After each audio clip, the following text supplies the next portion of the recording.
A paz do Senhor, crente, vamos estudar? Chegamos ao capítulo 37 de Gênesis e agora a gente já começa a falar de José.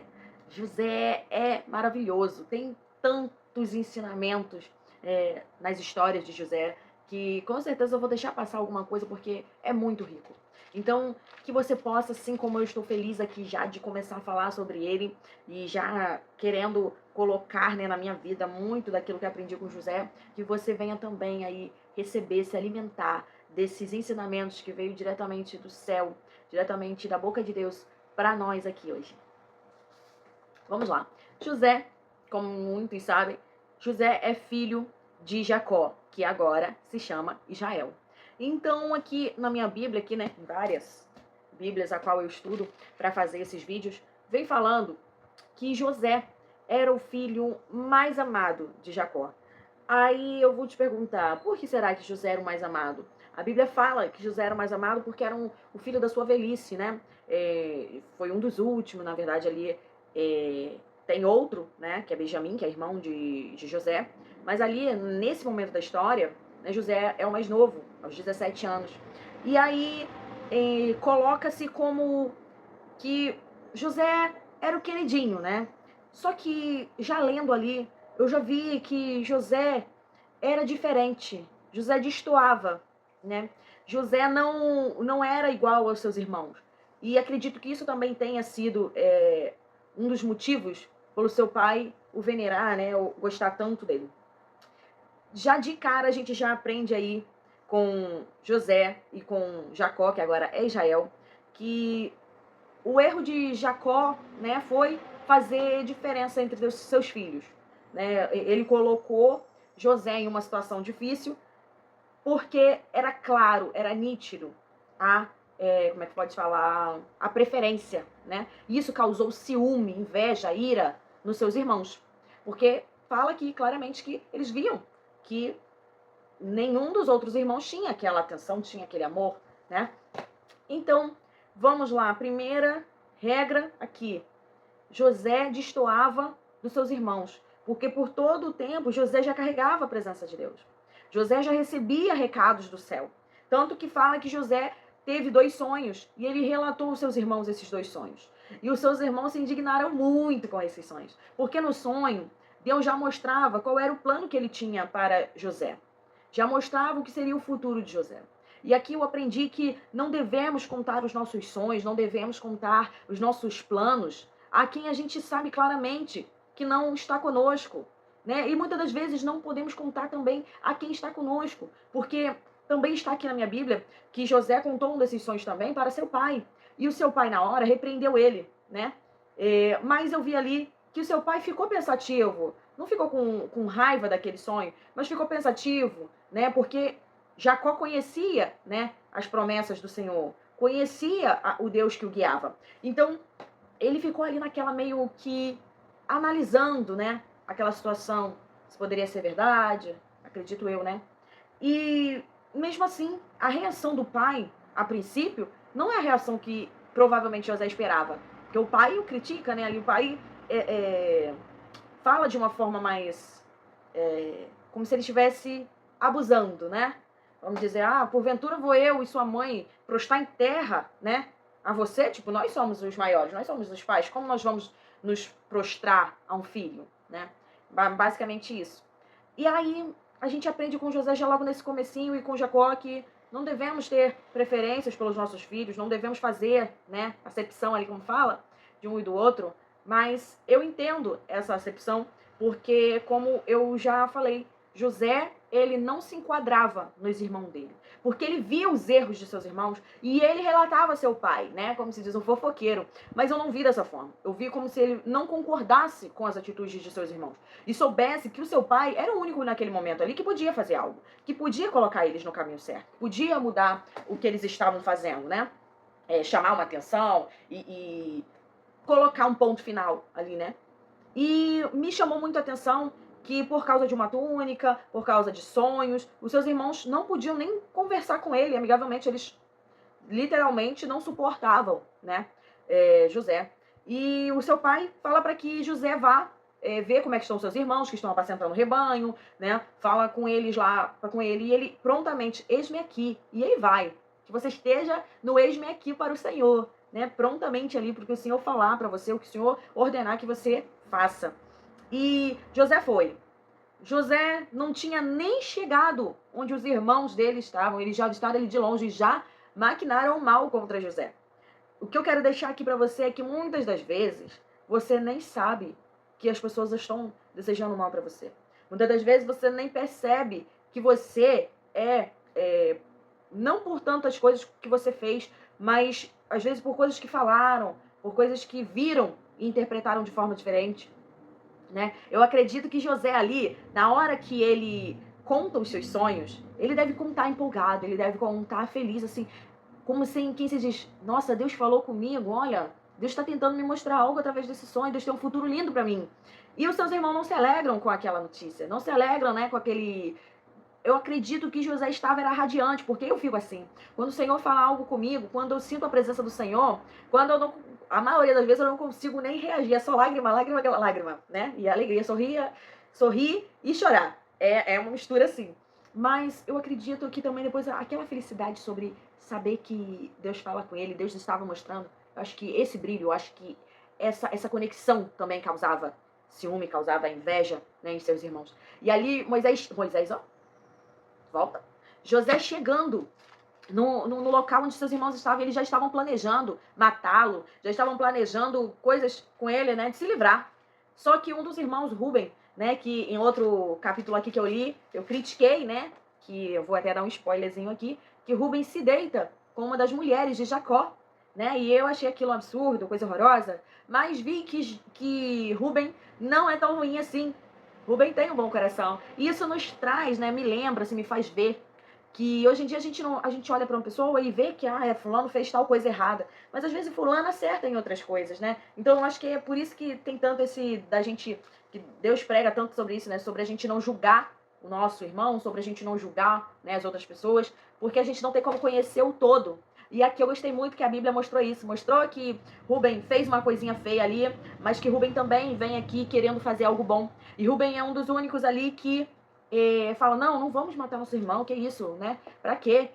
E tenta, como posso falar, enrolar seus irmãos, né? Vamos colocar ele aqui, ó, nesse buraco aqui, não sei o quê. Porque fala ali que a intenção de Rubens era depois de tirar José dali e levar de volta seu pai, né? Rubem queria fazer o certo. Porém, não sei o que acontece, Rubem se afasta ali e seus irmãos sentam ali para comer pão, que eu acredito que tenha sido José que trouxe aquele pão, né, para ficar pior a situação. Não fala ali, mas eu acredito que tenha sido José que ainda trouxe o alimento e eles colocam José numa cisterna, né, que fala, sem água, num buraco vazio, e deixam ele ali, tiram a túnica dele, a primeira coisa que já fazem é tirar a túnica dele, e aí eu já pego e falo também, podem tirar o que você tem, podem tirar aquilo que você ganhou, e aquilo que você se sentiu honrado recebendo, mas o que não podem tirar de você é a presença do Senhor. O que não podem tirar de você é o você entregar o bem, mesmo quando te fazem mal. O que não podem tirar de você é aquilo que o Senhor colocou dentro de você. E aqui, conforme a gente for vendo a evolução da história, né, de José, a gente vai vendo que José passou por coisas amargas, por momentos difíceis. Ser injustiçado, ser preso, né, ser julgado de formas diferentes. Mas em todo o tempo você vai ver que José prosperou. José foi abençoado por Deus em momentos difíceis. Lu, o que você está querendo dizer aqui? Eu estou querendo dizer que a circunstância não mudou José. Não mudou aquele rapaz que não se encaixava, que ia contra o que o mundo dizia que era certo. Seus irmãos faziam coisas erradas como se fossem o normal. Mas José não aceitava aquilo. E quando José chegou nas provações da sua vida, né? Porque não vai ser fácil você receber aquilo que Deus tem de plano para você, não. Possa que venha alguma coisa fácil, sim, mas na maioria das vezes você vai ter que passar por situações, aprender a lidar com aquilo. E muitas das vezes a gente vê pessoas que passaram por provas, por lutas, e que saíram delas amargas, que saíram delas pesadas, que só tem coisa ruim pra falar sobre outras pessoas, só tem coisa ruim pra botar pra fora, sabe? Sabe aquele tipo de gente que para do seu lado e só fala mal dos outros, mal de tudo, reclama de tudo? Que eu costumo dizer que até me adoece, sabe? Eu não gosto. Me deixa pesada. E essas pessoas, Podem até ser pessoas que se dizem crentes, mas essas pessoas não tiveram realmente o encontro com Deus. Essas pessoas não tiveram o contato com Deus e não passaram por essas provas com a presença dele. Porque quando você passa por qualquer prova, qualquer luta com a presença de Deus, você sai dali mais forte, você sai dali revigorado, você sai dali uma pessoa melhor. Melhor que eu digo você sai grato, você sai apreciando mais e entendendo todo o processo, né? Como foi com José. Lá na frente você vai ver por que eu tô dizendo isso. E é isso. Não seja a pessoa que se enquadra ali, eu vou fazer isso aqui já que meus irmãos tá todo mundo fazendo, já que todos os meus amigos estão fazendo, já que... Não. Deus não te chamou para isso. Eu até fiz uma postagem esses dias que é um peixinho indo contra, né? Todo mundo vindo para cá e um peixinho vindo para cá. Deus te chamou para ir realmente contra o que o mundo diz que é certo. Deus te chamou para fazer a diferença. E a diferença vai incomodar. A diferença vai te trazer problemas. Mas esses problemas são externos, não serão internos. Esses problemas serão problemas que os outros criarão com você. Como ali tiraram a túnica de José, tiraram, né, aquilo que ele tinha ganhado de seu pai como honra, como presente, mas não tiraram o bom coração dele. Ele foi passando por tudo e lá no final ele entendeu claramente qual era o plano do Senhor, qual era o que ele precisou passar e claramente ele foi abençoado e honrado milhões de vezes mais do que ele poderia imaginar. Então aqui aprendemos também, ó, a inveja não provém coisa boa. Não devemos contar as coisas que Deus nos revela sobre o nosso futuro. Eu tô aprendendo isso a duras penas, porque, assim, eu devo até passar uma impressão de soberba, de, como é que fala, do eu grandão, né? Mas não é isso. Eu fico tão feliz quando o Senhor fala comigo, eu fico tão feliz que eu quero expor. Né? Eu quero que outras pessoas sintam isso. Eu quero que elas saibam que é possível. E eu quero que elas sintam, que elas saibam como é que é maravilhoso sentir a presença do Senhor. Ontem mesmo eu estava no culto de Santa Ceia e o Senhor falava tanto comigo. Né? E Ele me deu um dom tão lindo que eu não sei nem explicar, né, como é que é esse dom. Mas Ele fala comigo de uma forma clara. Ele fala comigo. E eu fico tão feliz que eu só sei é chorar e agradecer. E sempre que eu tenho a oportunidade eu quero repassar aquilo que o Senhor falou pra mim. Muitas das vezes ele fala pra mim e eu tô aprendendo que às vezes ele falou é só pra eu saber, é só pra eu ouvir. Só eu preciso saber daquilo ali. Mas eu ainda, um tempo atrás, ainda crua, né, nessa história, nesse começo, algumas coisas eu repassava. Não, porque o Senhor falou isso pra mim. Não, porque o Senhor falou isso pra mim. E eu vim observando que não era pra eu ter falado. Porque você sente, quando você termina de falar, você sente aquilo pesar em você. Não tô falando que a pessoa que ouviu ficou com ciúme, ficou com inveja, não é isso não. Eu tô falando assim, o próprio Espírito Santo repreendendo, tipo, não era, não. Era eu e você, sabe? Então, eu espero que vocês tenham entendido o que eu tentei explicar aqui. Mas não fala. Deus falou com você, Luslene, vou fazer isso e isso na tua vida. Caladinho. Luslene, caladinho. Sonhou isso e aquilo. Se for algo que dá para ser de um aprendizado geral, repassa. Repassa sim, porque igual um sonho que eu tive, já até contei aqui, e eu repassei para uma sobrinha minha, que ela estava passando por uma situação difícil, e eu contei para ela, e ela, né, entendeu o ensinamento do sonho, aprendeu também com esse sonho, assim como eu aprendi, ela também aprendeu. Então, existem coisas que Deus fala só para você, que não é para você repassar, que outros que não estão no mesmo propósito que você não entenderão.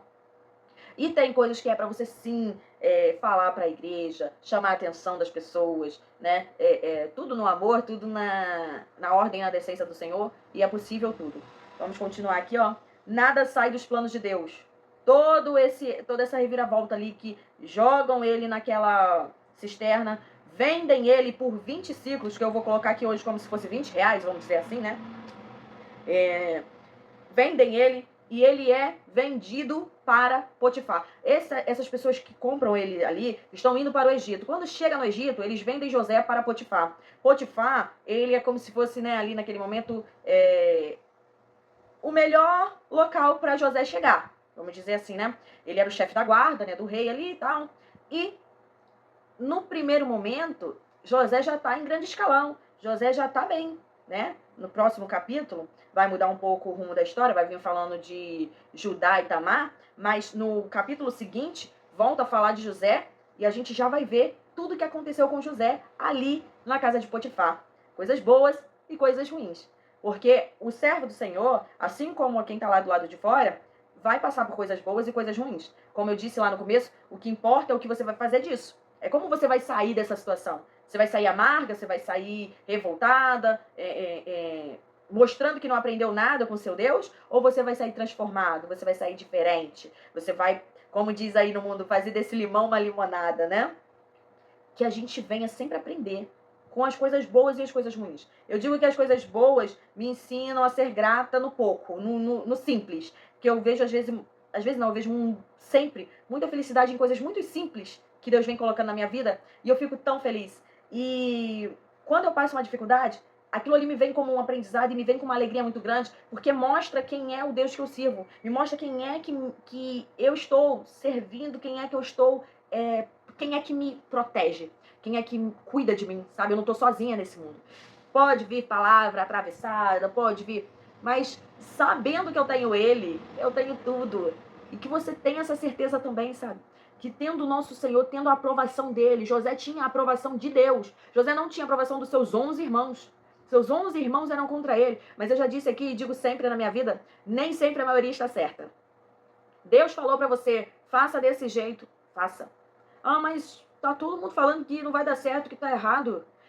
E você vai ouvir a voz de quem não tem condições de aumentar um dia ou um minuto na vida dele? Porque o Deus que eu sirvo, ele tem poder para ressuscitar o morto, ele tem poder para fazer mudo falar, surdo ouvir, paralítico andar. Então, ele pode todas as coisas. Agora, o meu irmão, a minha irmã, não tem poder nem para cuidar da saúde deles, assim, não está na nossa mão, não está. E aí, se suportamos a prova, tudo irá tomar o seu lugar. E mesmo o mal que nos fizeram se converterá em bênçãos. Devemos amar os nossos filhos igualmente para não sermos nós motivos de briga, raiva e rancor entre eles. O preço que Jacó pagou por ter preferência por um filho foi chorar a morte de um filho por muitos e muitos anos sem ele ter morrido. Eu vejo aqui que Jacó, né, quando recebe a túnica, no versículo 33, diz assim, do capítulo 37, diz assim: ele a reconheceu e disse: é a túnica de meu filho. Um animal selvagem o terá comido. Certamente, José foi despedaçado. Aqui, eu entendo porque Deus não falou com Jacó, né? Que José estava vivo, né? Para que fosse cumprido o destino, que nada fosse atrapalhado, porque provavelmente José, estando na ciência de Jacó que José estava vivo, ele iria lá, com certeza, buscar seu filho. E não aconteceria o cumprimento, né, dos planos do Senhor ali. Mas, logo, Jacó, que tem tanta experiência com Deus, ele tira suas próprias conclusões ali. Não vejo ele questionando a Deus, perguntando a Deus, porque muitas das vezes, quando nós precisamos de uma resposta, é só perguntar, pedir ao Senhor. E ali, eu achei interessante isso, que ele tirou as próprias conclusões dele, diferente de Esaú lá naquele vídeo. Lembra que eu falei que Esaú não tirou conclusões, né, dele mesmo? Esaú perguntou. Jacó aqui poderia ter falado com Deus, talvez ele pudesse ter ficado ali mais tranquilo, né? Deus poderia ter falado com ele abertamente, como falou em outras situações. Olha, José está vivo, mas você precisa deixar ele lá onde eu coloquei, né? Não que Deus precise ficar te informando do que ele vai fazer, tá? Não que Deus precise ficar se justificando para nós. Eu tô aqui conjecturando, esse é meu papel. Ler o que está escrito e tentar tirar, extrair, né, coisas que a gente pode fazer no nosso dia a dia. E outra coisa que eu achei interessante aqui, né, que forjaram ali, quando forjaram a morte de José, né, eles mataram um bode e sujaram a túnica de sangue. Podem até pegar aquilo que é teu, manchar, fazer ficar duvidoso, sabe?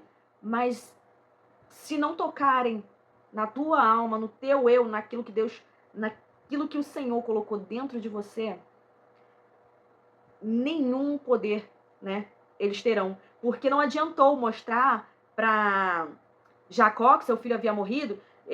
Eu não sei qual era a intenção dos filhos ali, se acharam que Jacó choraria algum tempinho, mas que logo passaria, né? Porque não tiraram o local, né? O espaço que Jacó tinha no seu coração por José. Mesmo com a morte, ele fala aqui, ó. Então Jacó rasgou as suas vestes e se cingiu de pano de saco e lamentou o filho por muitos dias. Levantaram-se, versículo 35 do capítulo 37. Levantaram-se todos os seus filhos e todas as suas filhas para o consolarem. Ele, porém, recusou ser consolado e disse: chorando descerei a meu filho até a sepultura. E, de fato, o chorou seu pai. Não adianta. O que é seu, teu espaço, teu lugar, ninguém toma. Palavra nenhuma, prova nenhuma. Entendeu? Espero que você tenha entendido. E o Senhor vai agir na sua vida, mesmo que tudo pareça que está dando errado. Mesmo que tudo pareça que agora. Você vai ver, em muitos momentos tem aqui na vida de José, ele poderia ter vários motivos para falar assim: ah, não, Senhor, isso não. Ah, não, aí já é demais, Senhor. Não, eu não mereço. E se fazer de vítima, sabe, de coitadinha ali. E depois se vingar de seus irmãos, fazer algo. Mas ele não faz nada. Ele reconhece que tudo era plano do Senhor. Que até os seus irmãos foram usados para que o seu plano, né, fosse colocado em execução. E que o Senhor venha falar mais ao teu coração, que você venha meditar em cada trechinho. Uma observação que eu fiz aqui, eu vi nesse versículo que eu acabei de ler, que fala sobre, e levantaram-se todos os seus filhos e todas as suas filhas. Lembra que nos vídeos atrás eu falei que eu não sabia quantas filhas Jacó tinha, né? Porque Diná foi a única que foi mencionada ali. Aqui a Bíblia já nos dá o relato que ele tinha mais filhas, né? Então, não se sabe ao todo quantos filhos Jacó teve, porém sabemos que não teve só uma menina, não era só Diná, porque senão não falaria aqui seus filhos e todas as suas filhas. Por isso que é bom a gente ler a Bíblia em várias versões, leio aqui, leio aqui, leio aqui, em várias situações, para que a gente possa, às vezes, e várias vezes, que a gente pega ali um detalhe que faz diferença. Então, até o próximo vídeo e que você coloque na tua vida tudo aquilo que o Senhor vem falando contigo, tudo aquilo que o Senhor vem colocando no teu coração, vem colocando, te impulsionando a fazer. Aceita os impulsos do Espírito Santo em você, obedece. Obedecer é muito melhor do que sacrificar. Eu amo essa frase e eu sigo à risca. Tô tentando o máximo. Então faça você também a sua parte. Tchau, tchau!